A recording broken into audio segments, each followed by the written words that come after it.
Êm nè, êm nè. Không dùng bắt đấy chứ đâu. Này có em này. Bình thường ra. Đây đúng kiểu vậy. Lá này mà. Nè. Con ăn đi. Nè.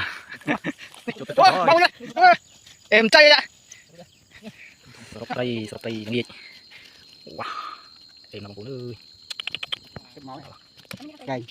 Ôi, tụi núi. Cây sọt. Làm buồn quá nè. Mấy giờ. Mong tôi trầy tiệt hai bông ôn ơi.